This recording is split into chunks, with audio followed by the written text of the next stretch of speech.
perhaps hundreds of trillions of dollars of assets that we need to manage smartly, sustainably, for the benefit and the use of the American people. Mr. President, is there anything China, Canada, and Mexico can do tonight to forestall your implementation of tariffs tomorrow? No, nothing. Not right now, no. Not a negotiating tool? No, it's not. No, it's a pure economic. We have big deficits with, as you know, with all three of them. And in one case, they're sending massive amounts of fentanyl, killing hundreds of thousands of people a year with the fentanyl. And in the other two cases, they're making it possible for this poison to get in, number one. And number two, we have big deficits, and it's something we're doing. And we'll possibly very substantially increase it or not. We'll see how it is. But it's a lot of money coming to the United States. As you know, we have about a $200 billion deficit with Canada, getting close to $200 billion. They've treated us very unfairly. And I say, why should we be subsidizing Canada? It's wonderful. I have so many friends in Canada. It's a great place. Is there a concession you're looking for, sir? No, we're not looking for a concession. And we'll just see what happens. We'll see what happens. And with Mexico, it's the same thing. We have a $250 billion deficit, and we have a lot of people coming into the border, and now we've largely stopped that, but we've stopped that ourselves. I think they've done a fantastic job. You've seen the numbers, they've dropped to almost zero. But we've suffered under the past administration for years and years. We've suffered with millions of criminals coming into our country. Criminals, people from jails from all over the world. They come through Mexico, and they come through Canada too. A lot of them come through Canada, and a lot of fentanyl comes through Canada, and China makes the fentanyl. China makes the fentanyl, gives it to Mexico, puts it through Canada, puts it through different places, mostly Mexico, but also a lot through Canada. And so all three haven't treated us very well. There are significant. Can I ask you about your meeting with NVIDIA? What did you talk about, and do you think you need to ban more of the chips that they're selling to China? Well, he's a great gentleman, and I hadn't met him. He's the biggest in the world in terms of chips. And I can't say what's going to happen with it. We had a meeting. It was a good meeting. But eventually we're going to put tariffs on chips. We're going to put tariffs on oil and gas. That'll happen fairly soon. I think around the 18th of February. And we're going to put a lot of tariffs on steel. We already have tariffs on steel, and we've saved our steel industry, but that was relatively small compared to what it'll be. But we're going to be putting tariffs on steel and aluminum and ultimately copper.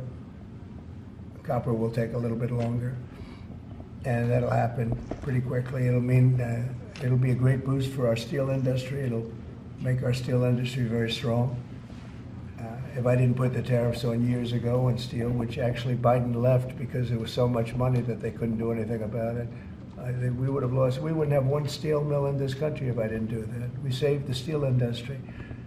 So it was an honor to do it, and I think the people that love me most in the whole world are people that make steel. But we're going to be putting sometime this month, next month, we're going to be putting tariffs on steel and aluminum. And we'll give you an announcement as to what the exact date is.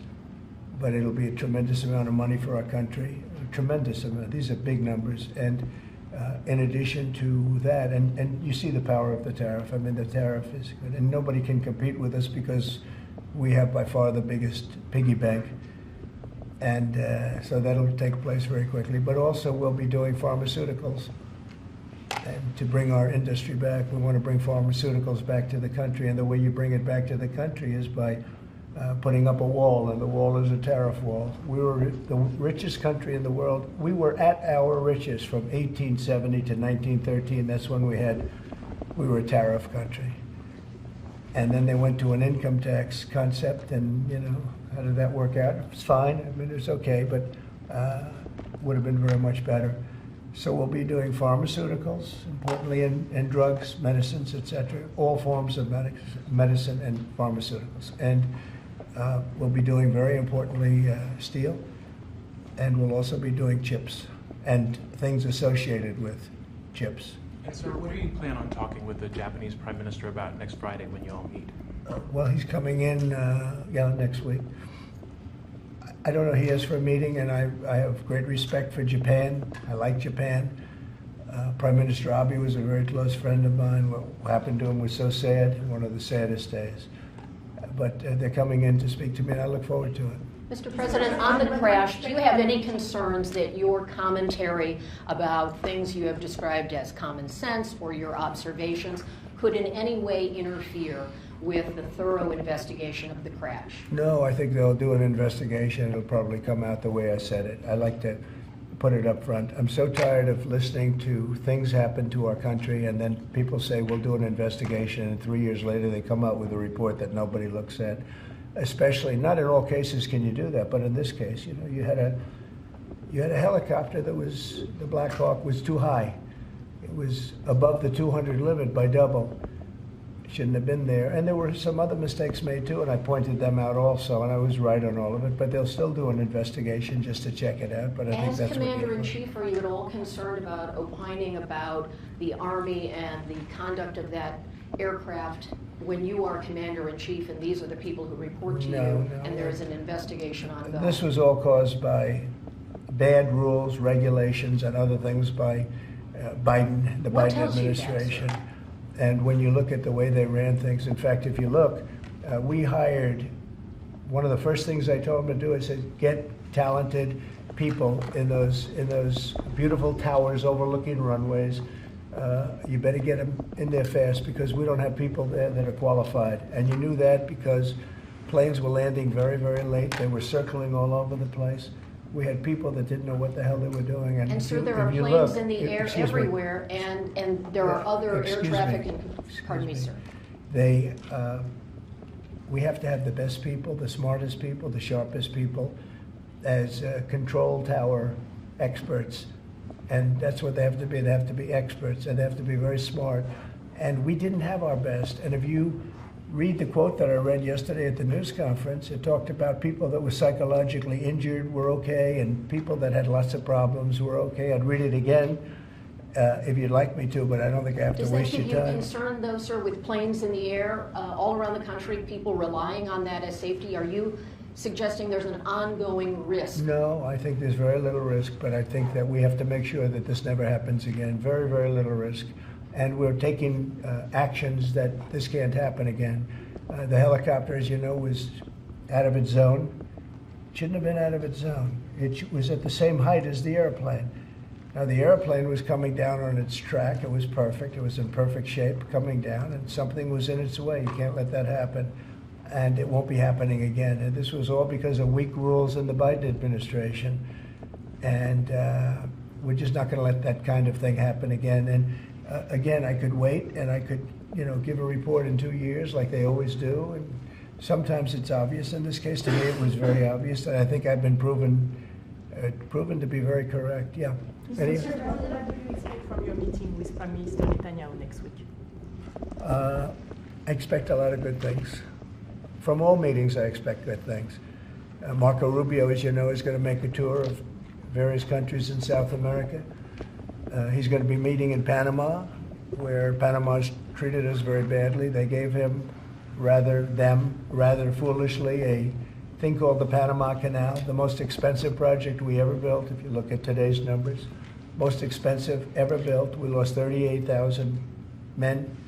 In that case, all men, just about all men. 38,000 to the mosquito, to malaria and various other problems that you get from jungles. It was a tremendously costly event. We built the Panama Canal 110 years ago. Think of it, the most expensive development we ever did. And really one of the wonders of the world, one of the great wonders of the world. And we didn't give it to China, we gave it to Panama.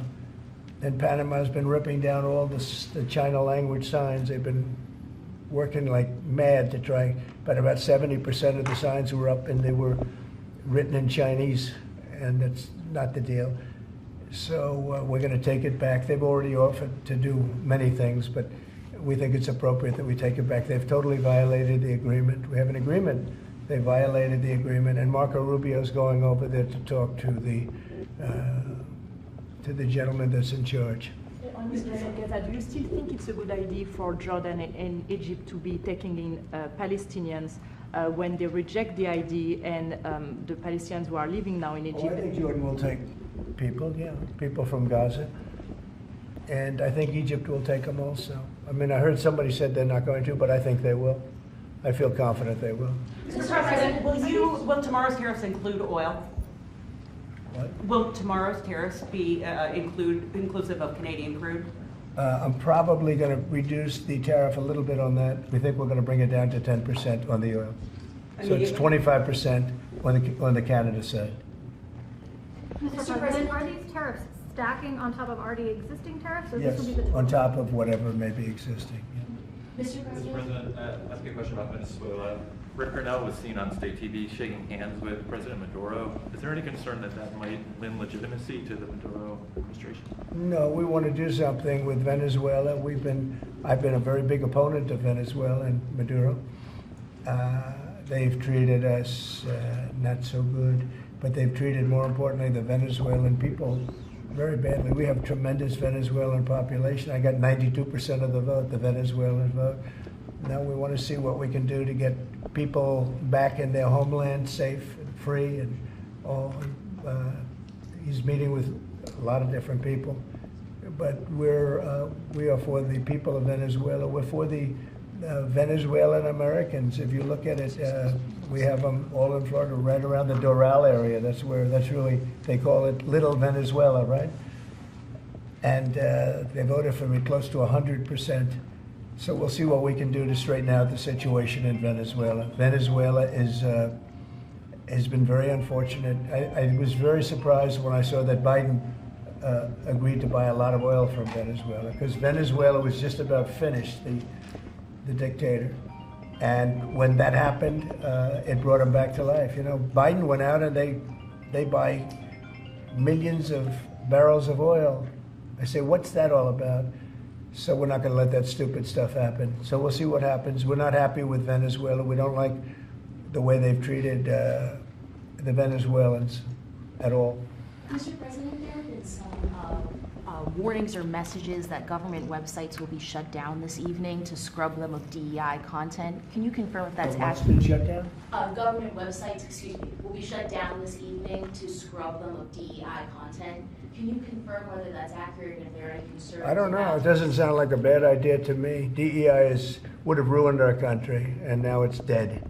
I think DEI is dead. So if they want to scrub the websites, that's okay with me. But I can't tell you. I guess probably certain people handle it certain ways. But I'll tell you who's very happy about it: the military. The real leaders, the real generals in the military, they're very happy about it. Doug is very happy about it. He's got a big group of people that are going to be working for him, really starting right now. He just got signed up, and they're very happy about it. He had a lot of DEI, everybody did, but he has not been a fan. It was really hurting our country badly. It's costing a lot of money too. You see the kind of money we're talking about? Hundreds of millions of dollars for nonsense. Now we have our country back now. Our country is back, and it's a nice thing to say. I've never seen such love. I've never had anything like it. I've never seen anything like it. People are coming up, sir, thank you for bringing our country back. We were losing our country, and I think we're stronger now than we've been in many, many decades. At the Department of Update on your call with Vladimir Putin. Well, we'll be speaking. We'll be speaking, and I think we'll perhaps do something that'll be significant. We want to end that war. That war would have never started if I was president, and we want to end that war. That war is a horrible war. Millions of young people are being killed, mostly on the lines now, mostly soldiers. But the cities have been largely destroyed, many of them. They're like demolition sites. But the soldiers are just shooting at each other. You know, it's a very flat land. I said this the last time, very, very flat land. The only place that a bullet stops is when it hits a person, and they're hitting a lot of people. They're hitting a lot of soldiers, but on both sides. You know, I think Russia would probably say close to 800,000, and Ukraine 600,000 or 700,000. And it's just a senseless situation, and it's got to stop. So whatever I can do to stop it, and we are having discussions, yes.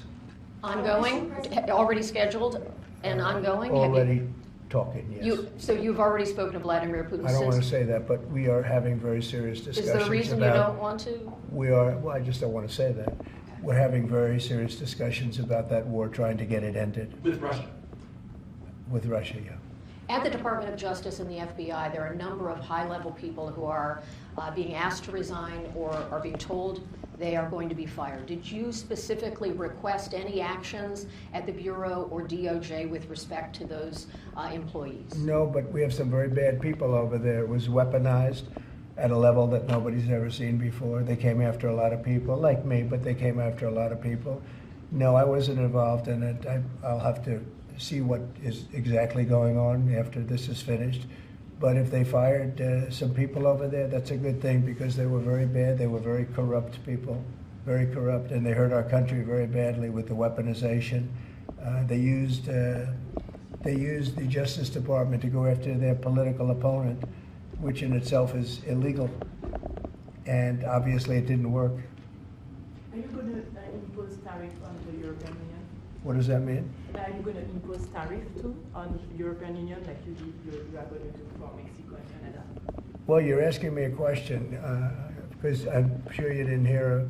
Am I going to impose tariffs on the European Union? Do you want the truthful answer, or should I give you a political answer? Absolutely. Absolutely. Tariffs The European Union has treated us so terribly. You promised Americans to try to reduce costs, and so many of the products Yeah. that would be tariffed, when they come into the country, the outgoing country is not paying the tariff. The buyers in the United States pay that, and then that's passed on to consumers in Right. most instances. Sometimes. How would you expect to have prices come down if you have such a broad plan for tariffs? And what do you say to the voters who want to see you reduce everyday costs? Well, let me just tell you that I got elected for a lot of reasons. Number one was the border. Number two was inflation, because I had almost no inflation. And yet I charged hundreds of billions of dollars of tariffs to countries. And think of it, I had almost no inflation and took in $600 billion of money from other countries. And tariffs don't cause inflation, they cause success. They cause big success. So we're going to have great success. There could be some temporary short-term disruption, and people will understand that. I had that when I negotiated some of the good deals for the farmers. And unfortunately, those deals have been led astray by Biden and his people because they didn't enforce the deals. We have a deal with China, which is phenomenal for the farmers, but there was nobody to enforce it in the Biden administration. They let them get away with murder. So that's another thing we're going to be bringing. Do you accept They the committed, principle wait a of minute, costs they being passed committed to on? buying $50 billion worth of farm product, and they did it when I was president. As soon as I left, they stopped doing it because there was nobody in Biden to enforce it. But the tariffs are going to make us very rich and very strong, and we're going to treat other countries very fairly. But if you think about it, other countries charge us tariffs. We don't charge them tariffs. And it's about time that that changes. Sir, are you concerned about the market reaction around tariffs?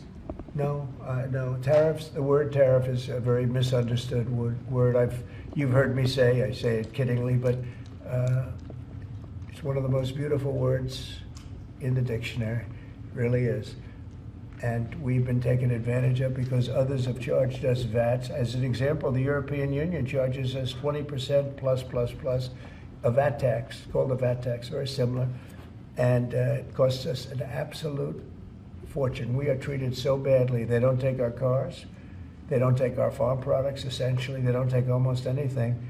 And we have a tremendous deficit with the European Union. So we'll be doing something very substantial with the European Union. We're going to bring the level up to where it should be. And if you think of the European Union, then you go to NATO, it's largely the same group of countries. Until I came along, I mean, we were paying almost 100% of NATO only to get bad trade deals.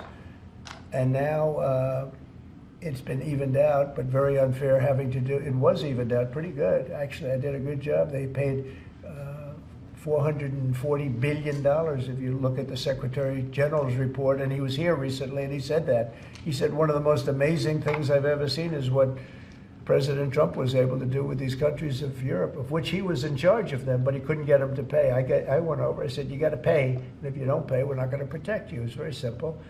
But very unfair is with Ukraine, because we're in for $300 billion plus, and they're in probably for $100 billion. There's a $200 billion difference, and they need it more than we do. You know, we have an ocean in between. They don't. And so they're going to have to step it up a little bit.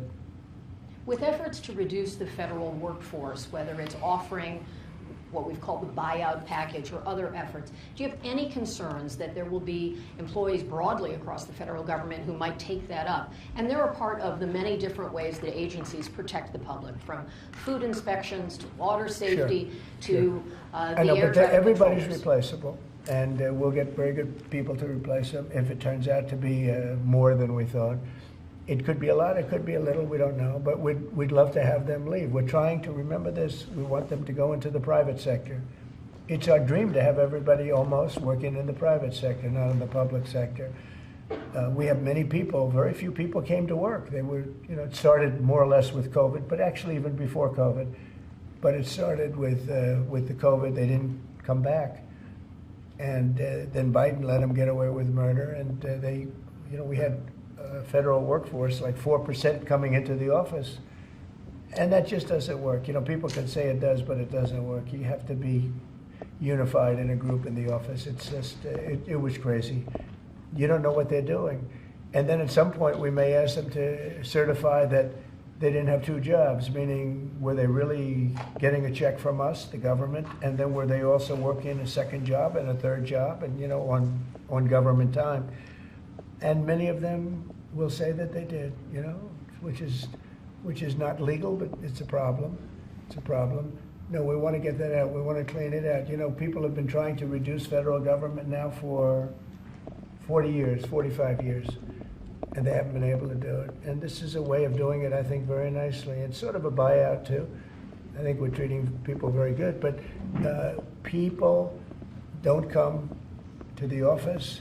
They won't have a job starting on that very special date, so we'll see how that works out. I mean, nobody knows how that's going to turn out. Everybody might show up to the office, and maybe a large number won't show up. But if they don't show up, we've accomplished a very serious goal. We're trying to reduce government. Does Mr. Musk or any of those associated with your DOGE effort, do they have any direct access through the government systems to how money is dispersed? No, nothing. No, they are.